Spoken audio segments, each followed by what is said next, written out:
Hello, everybody, and welcome to the podcast number 77. On this episode, I had the pleasure to talk to another car designer from Italy. His name is Matteo Gentile. We connected through Instagram, and his work is really remarkable. If you want, you can go also check on our Instagram account. He did a very nice looking Range Rover or Land Rover that it's in the colors of our podcast. And in this podcast, we talk about how to turn your passion into a profession, and how he is so excited about his work, and he does it not only as a profession, but he bases his side projects on that. So if you're somebody that wants to start something similar, he gives some pretty good tips about productivity, and he also some good tips about what are the tools of the car design industry, and what are the tools that he wants to learn, and the tools of the future. We have been talking also a little bit about 3D sketching, which I didn't know exists, and that was a really mind-blowing information that I got from him. So if you want to listen everything about these topics, tune in for the whole conversation. Enjoy the conversation. But before we start the conversation, I want to remind you that we want to connect with you. So if you want to contact us, just check the links below. There are the social media channels at TCI Podcast on Instagram, the Creative Insider page on LinkedIn. You can go on our website, thecreativeinsider.com, where you can contact us or send us an email at hello@thecreativeinsider. And now you're gonna have the opportunity to be talking on our podcast, because we are finally on Clubhouse. So below in the description, you also find the link to our event, the 4th of November. We'll be doing our first digital aperitivo. We call it aperitivo because it's based on the Italian roots.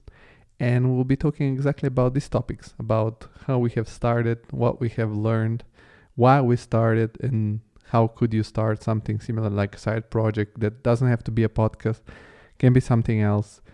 And you'll be able to speak. Désirée also will be on that event. So yeah, make sure you connect with us. Make sure you participate on Clubhouse. And I think this is enough of an introduction of this episode. I wish you a lot of fun with the conversation about car design and Matteo Gentile. Enjoy the conversation.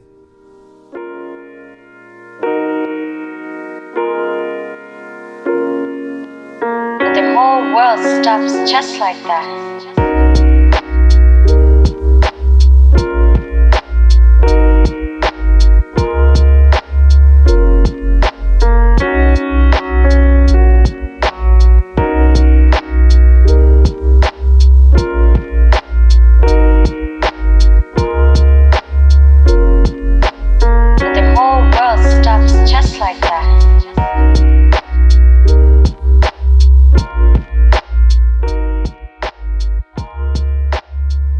Hello, Matteo. How are you?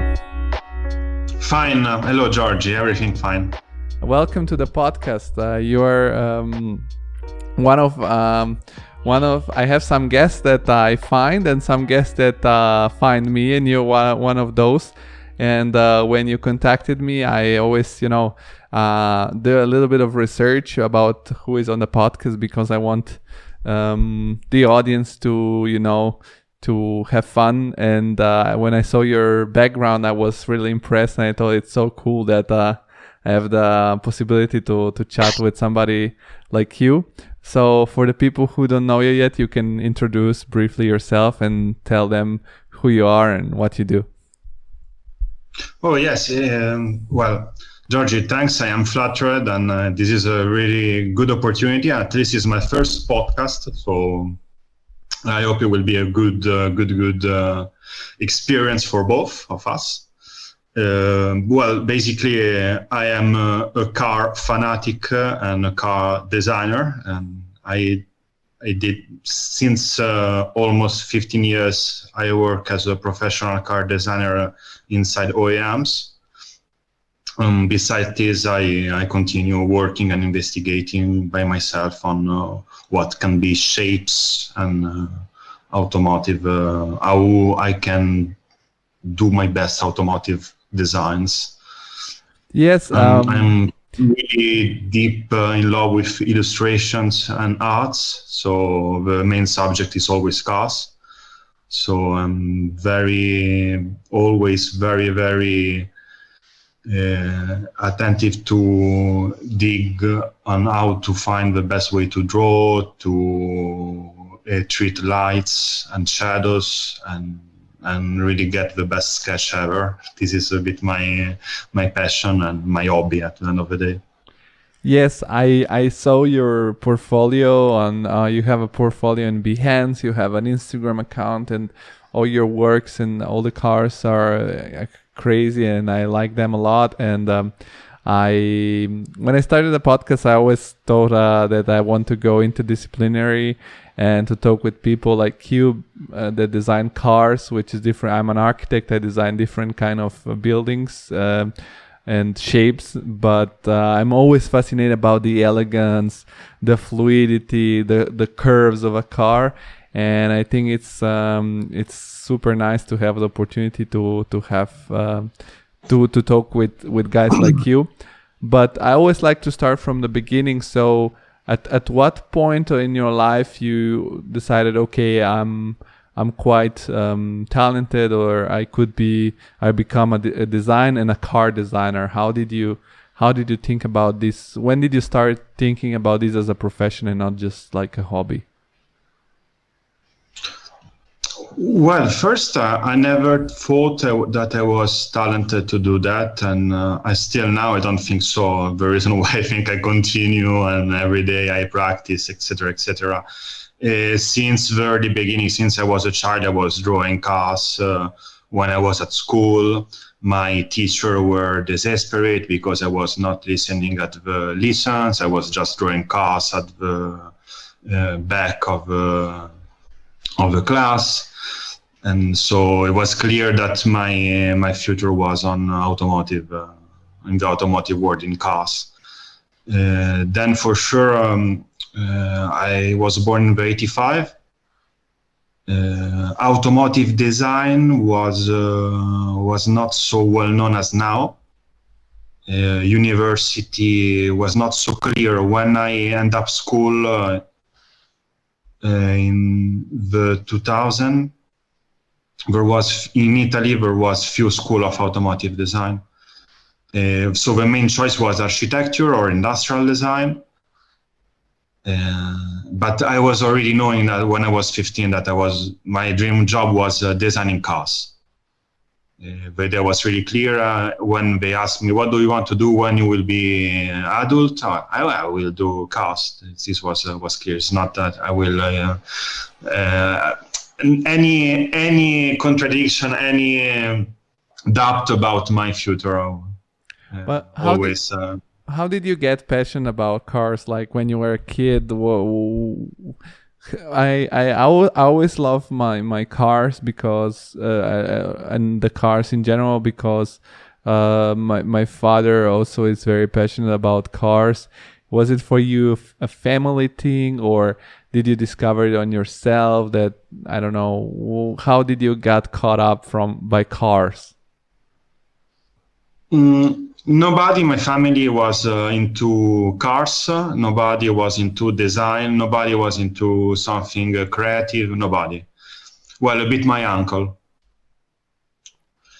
but not in design, more in activity as music and circus. Well, I have to mention that there was an event when I was 6 years old, 7 years old maybe. That was at a dealership of Jaguar. My father was working as lawyer advisor in Jaguar, in this dealer of Jaguar.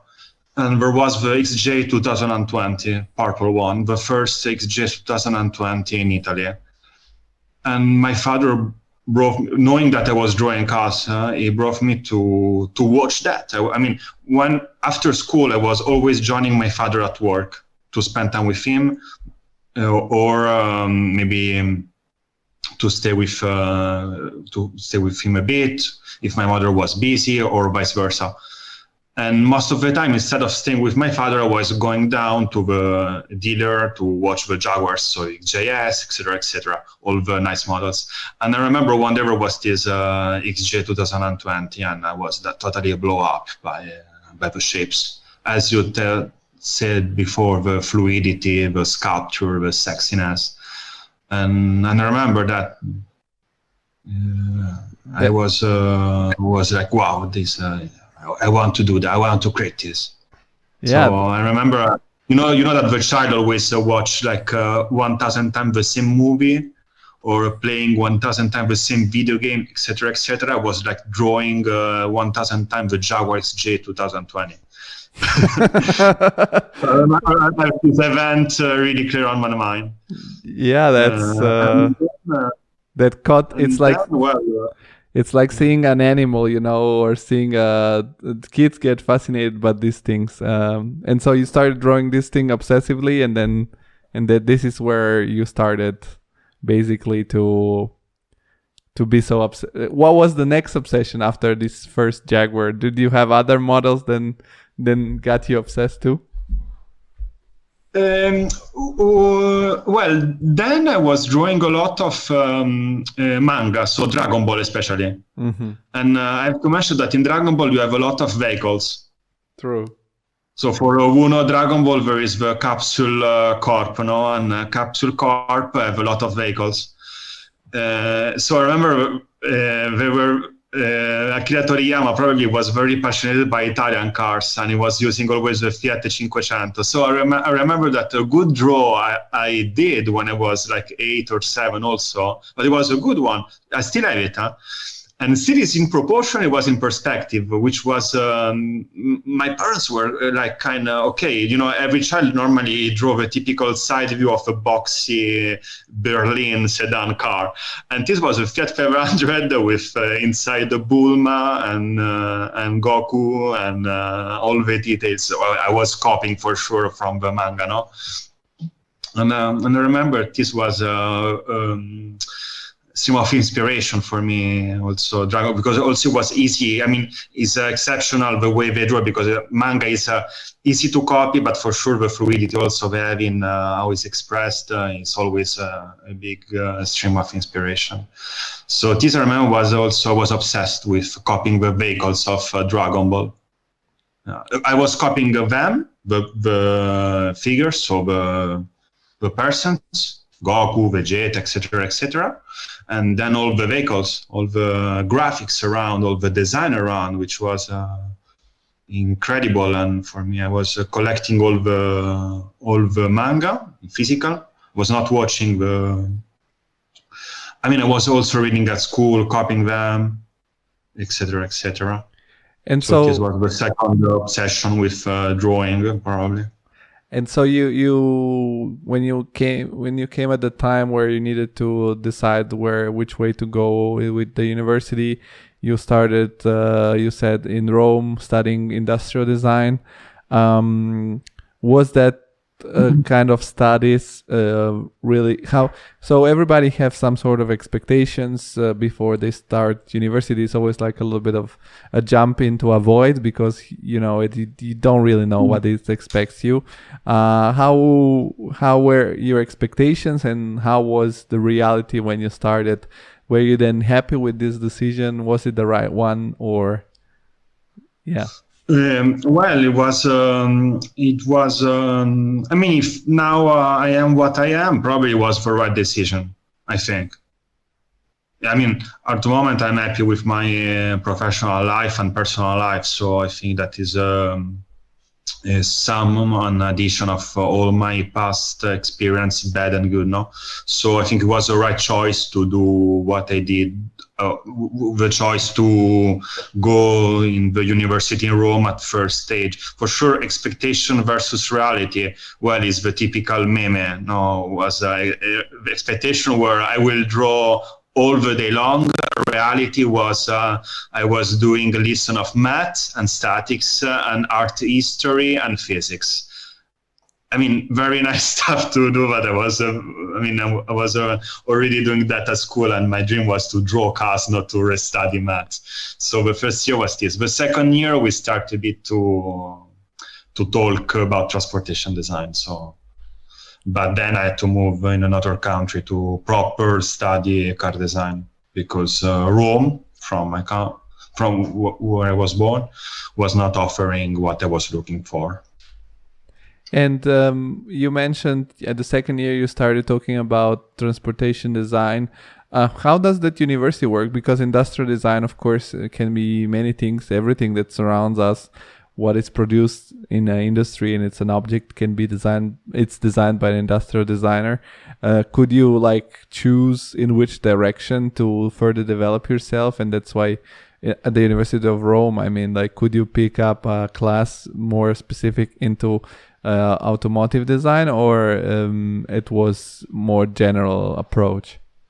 We didn't have automotive design. Transportation design was basically, we had the motorbikes. Mm-hmm. It was okay because we had a fantastic prof, Miguel Galuzzi, the mastermind behind the Ducati Monster. So it was an honor to have some time him as teacher, no? And then we had a lot of boat design, because it's true that in Rome, boat design is kind of developed, and you have a lot of studios. But automotive, few things. So it was not so easy. Then we had to do industrial design, also we had to study graphic design. So second year, yes, it's true. We had the first part, as now I'm remembering a bit. First part was a lot of industrial design. So you have to develop some products. So you have to develop some stuff of graphics.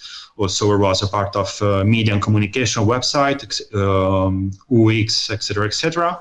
Then we had on the second part of the year, we had the possibility to choose the direction. So I chose for sure transportation design.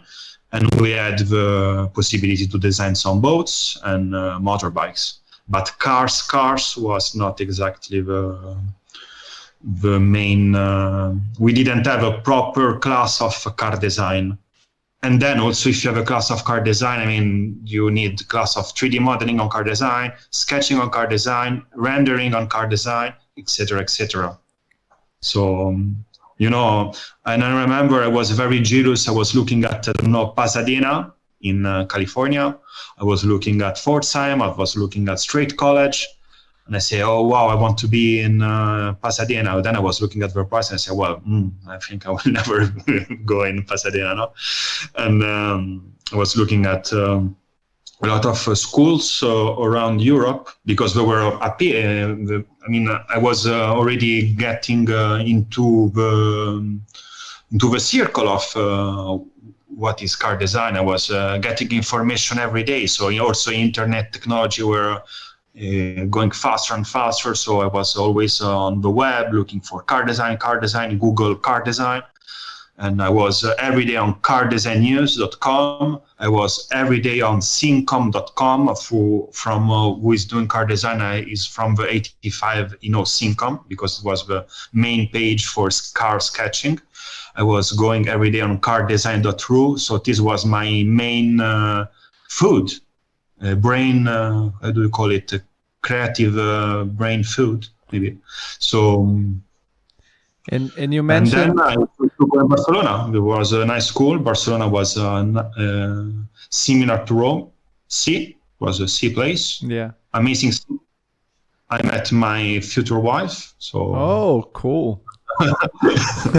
Well, but how did you happen to go to Barcelona? So you were studying at the University of Rome, and you were okay, it's okay to study here for now because I'm taking some basics.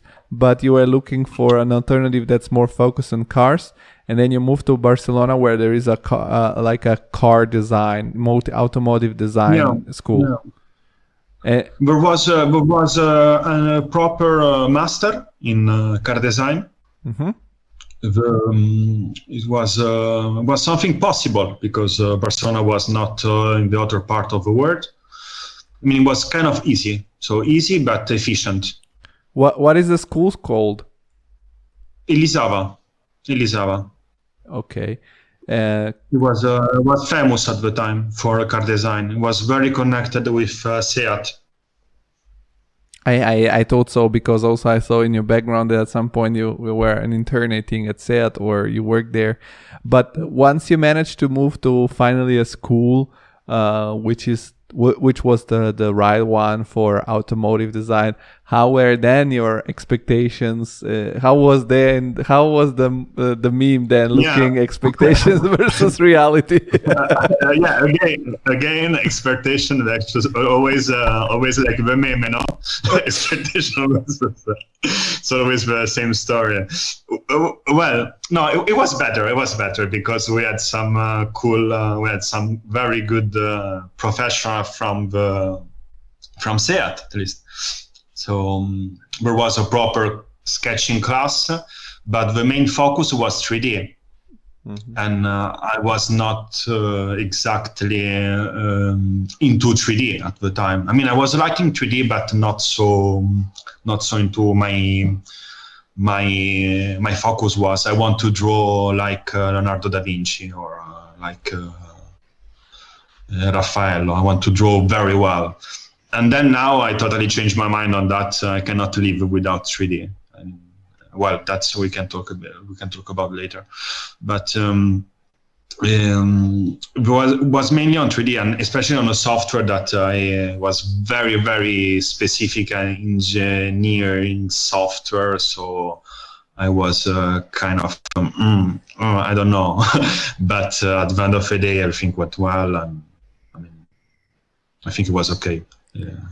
So it was a very nice experience. It was probably a very good year in Barcelona while I was studying. I met also a lot of people that I will always remember with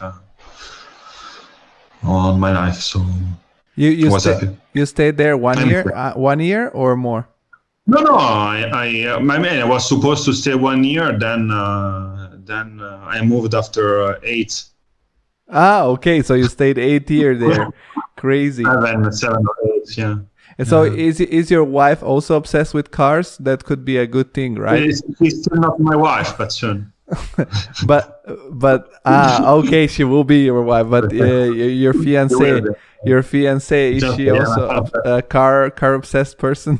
So is it a passion that's shared, or you're the most obsessed one? This is another expectation versus reality, you know. Well, maybe it's good to have a little bit of balance. She's not very into cars. I mean, it's okay. But what she has, and I very appreciate it a lot, is that she understands me on my process, on my career path, and also she tried to ask me a lot of questions about what I'm doing.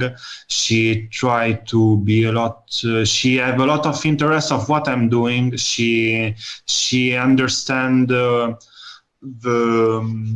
my passion for it.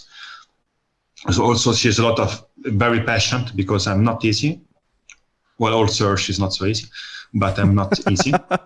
And also she step by step also she started to be interested by, because she saw me so passionate by that, also for love, I think she liked it, but at the core she's not a car fanatic as I am. But I mean it's I think it's better that she's not a car fanatic. It will be too much. Yeah, that's what I meant. The break, no. You need a little bit of balance, somebody, to take you out of that area of your life. And what I'm also curious is, okay, you studied there at Barcelona. You learned some 3D softwares. You learned a little bit more about cars. One crucial thing is when you start in a new field, when you're in the same position as you were which you didn't have any family member that was a car designer or was working at a car company and so on, it's, can be difficult to find the right connection. Of course, you do that through school. But how did you make this transition from the school to the professional world? You said before in our chat, before the conversation started, you started quite young. And if people go and check your background on LinkedIn or online, it's quite a long background by now. So how did you start working in the real world of cars? Well, it's true that doing a master, and if you do it well, it can open a lot of doors. It's a very good rocket launch basement. You have to do it well. What do you mean by doing it well? You have to be 100% focused on your study. So, and especially, if you're passionate by something, it doesn't cost you a sacrifice. So it doesn't cost you energy and time, but not a sacrifice. So you do it because it will give you a better future and it will raise you up. So you do it. You need self-discipline and consistency. So during a master, you have the opportunity to get a lot of contact and with professionals from the companies. In our case, it was SEAT, an auto company around Barcelona. The major one was SEAT. But at the end, I was with another company, and I was going sometimes inside SEAT.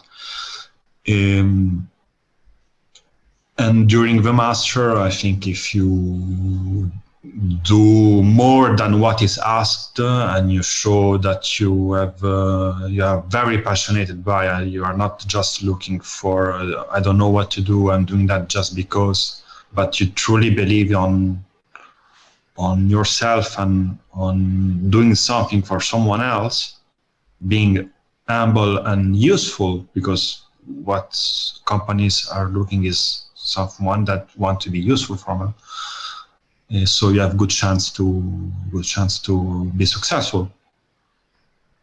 And so when you are a student, then stuff changes. But when you are a student, companies are looking for somebody that should be useful for them. That is young, is fresh, fresh ideas, have a closer look at the future because it's young. So it belongs to the future. But then when for sure, it's not the same question you can ask to a senior designer as I am, because now I have author beliefs. Yes. But when I was, I was successful at the master and I get a job because I was very passionate by car design. And I was doing it as L. But where you focus, was it important to have good grades or to build up a great portfolio? Because, for example, sometimes in my studies, in order to get a good grade, you should have followed what your professor wanted. But I sometimes didn't do that because I had my own beliefs and my own ideas, and I thought what I do it for myself, and I follow my philosophy and I do it as the best possible way. But that it's regardless of the grade and the mark I get. Is it the same for you, or it's very important also to have great marks at school? Grade is just numbers. Okay, so you agree with me. Numbers. Well, what it means here is draws, not numbers. Perfect.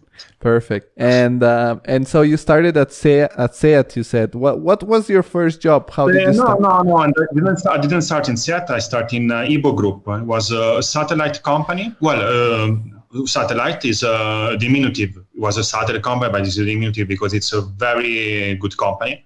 And I started inside. It was specific, very focused on 3D modeling. and I was like purple co inside. So because I was doing design, I went as not, I don't know how to call it, not freelance, well, external, sometimes in SEAT to do some projects, visualization, my first task in SEAT during a small amount of time. Then, well, I did other stuff. But yes, was basically this company, and I find my first, first and probably most important mentor, the guy that believed on my skills when I was at the master. Okay. He hired me in the company, and I said, "Look, Matteo, now you have, you can choose. I can do for you a contract full time in the company, or you can go to do a stage on SEAT." And I said, well, I mean, stage on SEAT was a bit the purpose of the master. No, so you do the master and you can do an internship in SEAT or in another company. But I mean, I thought, well, he treated me so well, and why not? And other guys went doing the internship, and I stayed on the company. I understand. And what kind of softwares did you use to do these 3D models and the renderings back then? And are they the tools that you learned back then are the same today? Like, did you need to change completely software and things, or that softwares that you learned back then kind of evolved together with the industry? Well, the only software I still use is my hand. Okay. That's not a software. But I'm joking. Photoshop is the only software I still use. Well, and inside the inside an automotive design center, the main software for 3D modeling is alias Surface, alias Designer, alias Automotive. It's a 3 package of alias Autodesk. Well, I don't know if I have to do advertise. Well, whatever. Okay. No, you can. We're not sponsored by Autodesk. Okay. It's only for the matter of informing people what they should be. And to do the renderings, because you have a lot of, like, when people go and check your Instagram and the Behance, I'll be putting all the links in the description. They'll see these amazing images, and there's amazing. Part of them looks like sketches. Some of them looks like very ultra realistic. Do you do all them by yourself? Or do you have also collaborations with others? Because also you mentioned, for example, that you know Carlos, who was Carlos Pesina, who was also in our podcast, and you kind of contact similar people in the same field so that you can create collaborations. Are those projects exclusively yours, or are they a fruit of collaboration sometimes? I am open now. I want to open a bit to collaborations, but coming back to some topic we discussed before, all those experience, also expectation versus reality. For example, when I went in SEAT, I was expecting I will draw all the day. No, I had to do visualization all the day. So I was a rendering guy that nobody wants to be when you're a designer. So and when I did the master, I was doing 3D all the day, and I was supposed to do sketching all the day. So all those at the time I didn't want to do. Now, well, since already some years, brought me a capacity to be totally independent. So I can sketch, I can model, and can render. So I'm fully independent on my designs. So all the stuff are done from myself. So I sketch, I model, and I render what I want, what I draw. And this is good, because it's you jump up off your bed, your workstation, and via. Yes, I really like them because they're so different. Like you have the ultra realistic one, and the sketchy one, and they all look in a in an amazing way. And you started this first job, you said, in this company which was connected to SEAT. You did the rendering guy, you were modeler. At what point did you manage to start designing, to be the designer, the one that comes up with the ideas? Just one thing before this question, just to add to the previous one, is I do everything by myself, but it's true that if I join forces with other people like Carlos, for example, or other people I respect a lot on my field, what can come up can be an atomic bomb, for sure, explosive.